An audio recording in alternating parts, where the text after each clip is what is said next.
मान लीजिए long weekend आ रहा है, आप क्या करते हो?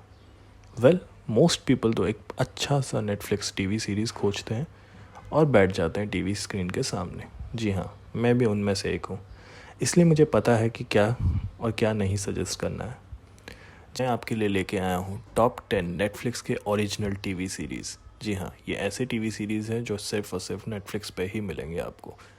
तो रिलैक्स करिए, चिल करिए और मेरे साथ देखिए टॉप 10 नेटफ्लिक्स टीवी सीरीज़।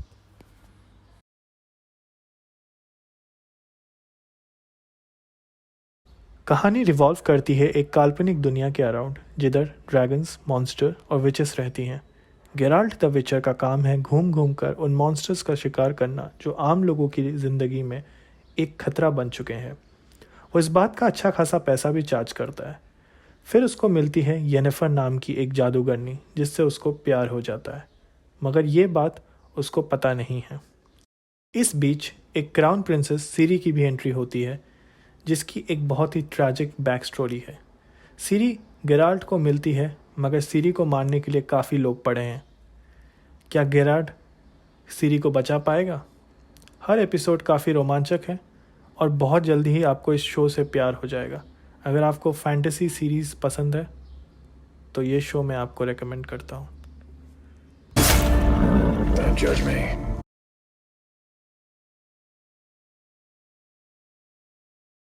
हैना बेकर एक सुंदर, स्मार्ट और लाइवली हाई स्कूल स्टूडेंट थी। जी हाँ, थी, क्योंकि उसने सुसाइड किया। मगर उसके मरने से पहले उसने अपने सारे दोस्तों को एक टेप भेजा है, और उसके दोस्तों को उसने इसलिए भेजा है क्योंकि वो उसके दोस्त नहीं, उसके दोषी हैं। स्टोरी रिवॉल्व करता है क्ले के अराउंड, जिसको हैना ने कैसेट्स भेजी हैं, और क्ले लग जाता है हैना के पीछे का सच जानने के लिए। क्या उसने सच में इन लोगों के वजह से सुसाइड किया, या फिर हैना झूठ बोल रही है? ये शो में दिखाया जाता है कि कैसे बच्चे ड्रग्स, सेक्स, रैगिंग, मारपीट, दारू वगैरह के चंगुल में फंस जाते हैं। इसके विजुअल्स बहुत पावरफुल है, इसीलिए ये शो सबके लिए नहीं बना है। जो टीन ड्रामा एंजॉय करता है, मैं ये शो उन्हीं को रेकमेंड करता हूँ। Listening to this tape? You're one of the reasons why.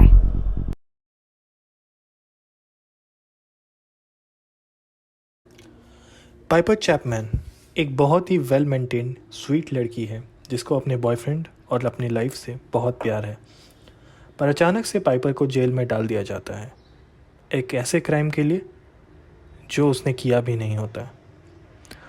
उसने अपनी तब की गर्लफ्रेंड एलेक्स को ड्रग्स ले जाने में अननोइंगली हेल्प किया होता है। अब उसको जेल की हवा काटनी पड़ेगी, और जब वो एक वुमेंस प्रिजन में जाती है तो सारे वुमेन प्रिजनर्स उसका फ़ायदा उठाना शुरू कर देते हैं, क्योंकि वो बहुत इनोसेंट और स्वीट है। वो ये सब से अपने आप को कैसे अडेप्ट करती है, यही है शो का प्लॉट। शो एक बहुत ही सीरियस ड्रामा है जिसमें लेस्बियन सेक्स का तड़का दिया गया है। इस शो में काफ़ी फ़नी कैरेक्टर्स भी हैं, तो अगर आप एक सीरियस ड्रामा लवर है तो ये शो मैं आपको रिकमेंड करूँगा। Was my happy place.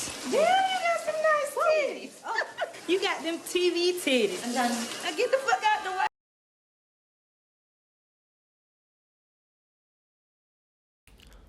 क्या होगा जब आप अपने भूत और भविष्य काल में एक टाइम पोर्टल की मदद से आ जा सकोगे?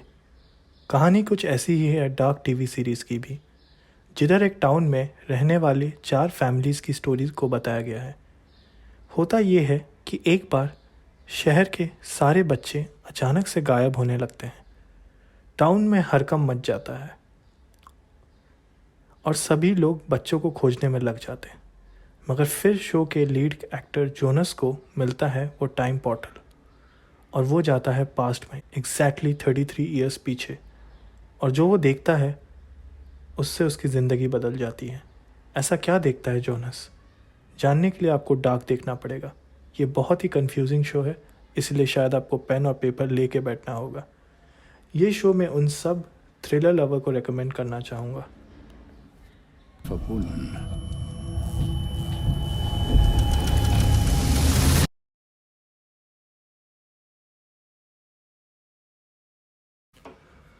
क्या चलता है एक रेपिस्ट के दिमाग में?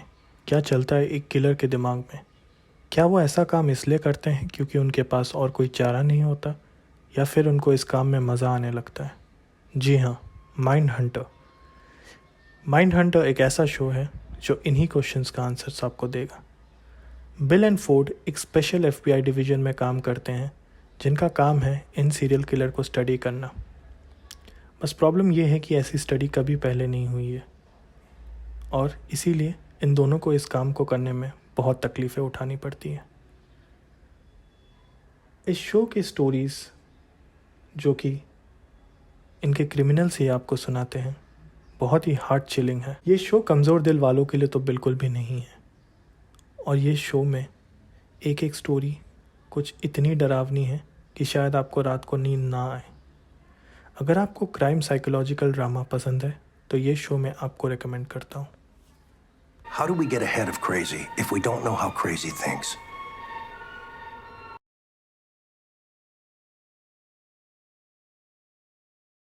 पहले झलक में ये एक स्वीट रोमांटिक शो लगता है जिसमें जो को बच से पहली नज़र में प्यार हो जाता है। जी हाँ, जो वो लड़का है जिसके बारे में हर लड़की ड्रीम करती है, स्मार्ट, हैंडसम एंड प्रोटेक्टिव। बस एक छोटी सी प्रॉब्लम है, जो एक साइको है। वो चाहता है बेथ हर चीज़ उसके हिसाब से करे क्योंकि वो उसकी लाइफ की हर चीज़ को कंट्रोल करना चाहता है। हर चीज़, वो किससे दोस्ती करती है, किधर जाती है और इवन किससे चैट करती है। अब जो स्वीट नहीं लग रहा ना, ट्रस्ट मी, शो देखने के बाद आपके कुछ दोस्त जो की हरकतों को सपोर्ट करेंगे और कुछ मेरी तरह उसे पागल बुलाएंगे। आप शो देख के डिसाइड करिए कि आप जो को किस कैटेगरी में डालना चाहते हैं। अगर आपको साइकोलॉजिकल थ्रिलर पसंद है तो ये शो मैं आपको हाईली रेकमेंड करूँगा।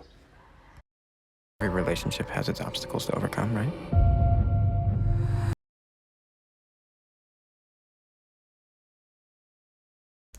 द क्राउन ये एक हिस्टोरिकल ड्रामा सीरीज़ है जो क्वीन एलिजाबेथ II के अराउंड रिवॉल्व करता है।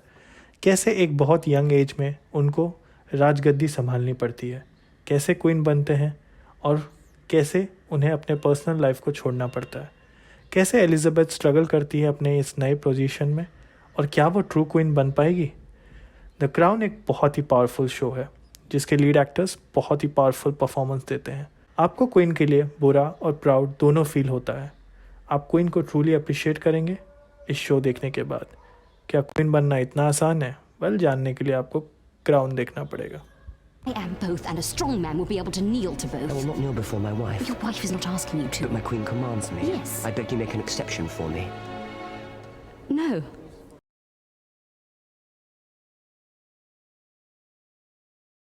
मास्टर ऑफ नन एक लाइट हार्टेड कॉमेडी ड्रामा है जो देव शाह के लाइफ के इर्द गिर्द घूमता है। देव शाह जो इस शो के क्रिएटर भी हैं, वो एक एक्चुअल कॉमेडियन है, इसीलिए आपको हर जोक पे हंसी तो आनी ही है। शो इतना ब्रिलियंटली वेल रिटर्न है कि आपको हर बात पे पेट पकड़ के हंसना ही पड़ेगा। मगर शो में लाइफ की सैड रियलिटीज़ को भी बहुत खूबसूरती से दिखाया गया है। कैसे लाइफ में खुशी खोज सकते हैं आप, ये शो आपको बेहतरीन तरीके से बताएगा। ये शो में देव के दोस्त भी इक्वली फ़नी हैं और शो ओवरऑल एक कॉमेडी रोम कॉम जैसा फील देती है। शो की कॉमेडी बहुत ही अपडेटेड है और आपको आपके अच्छे दिनों की याद दिलवा देगा। ये शो मैं कॉमेडी लवर्स को सजेस्ट करना चाहूँगा। We need you to do an accent. You mean like an Indian accent? You know, Ben Kingsley did an accent in Gandhi and he won the Oscar for it, so... But he didn't win the Oscar just for doing the accent. I mean, it wasn't an Oscar for Best Indian Accent.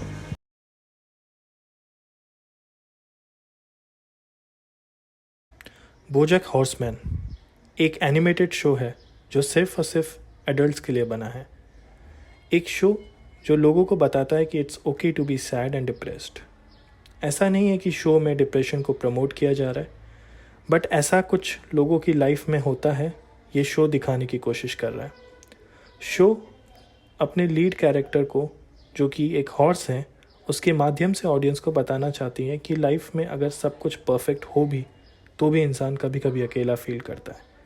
Show का plot है BoJack horseman के around, जो कि एक time पे एक celebrity actor हुआ करता था।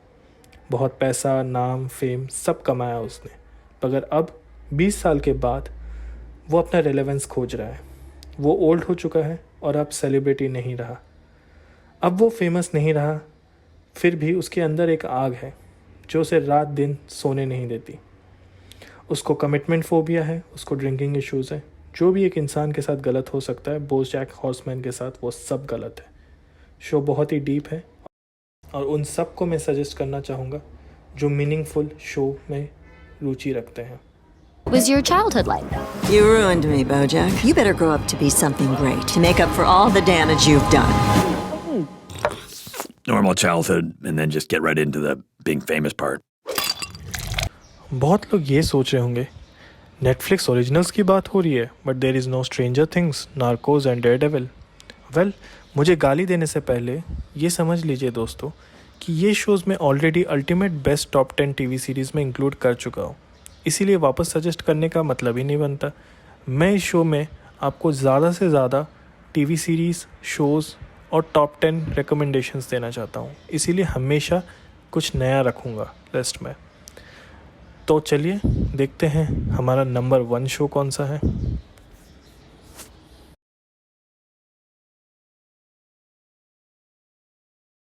You're going to be all alone, so you need to figure out how to take care of yourself. कहानी एक अनाथ लड़की बेथ हार्मन के बारे में है। वो सबसे अलग है और हमेशा अकेले रहना ही पसंद करती है। अब एक दिन किसी वजह से उसको बेसमेंट में जाना पड़ता है। उधर उसने पहली बार अपने जैनेटर को चेस खेलते हुए देखा। बस फिर क्या, रात भर उसके दिमाग में चेस और चेस ही चलता रहा। गेम का नाम तक नहीं पता था उसको, पर ऐसा लग रहा था जैसे वो गेम उसे अपनी तरफ बुला रहा है। फिर क्या, अगले दिन वो बेसमेंट जा पहुंचती है और उसको पहली बार चेस खेलने का मौका मिलता है। बस यही कहानी है द क्वींस गैम्बिट की। यहीं से शुरुआत होती है उसकी जर्नी की। एक छोटी सी गांव की लड़की कैसे वर्ल्ड चैम्पियन बनती है, या वो बन पाती है या कैसे बनती है, इन्हीं सब सवालों के बीच में ये शो घिरा हुआ है। अगर आपको एक एम्बिशियस शो जो कि एक स्पोर्ट्स के बारे में है देखना पसंद है, तो जी हाँ, क्वींस गैम्बिट आपके लिए बना है। ना मेरी माँ अंधी है और ना उसे किसी ऑपरेशन की ज़रूरत है। इसी बात के लिए लाइक करें, शेयर करें और सब्सक्राइब करें इस वीडियो को। Thank you.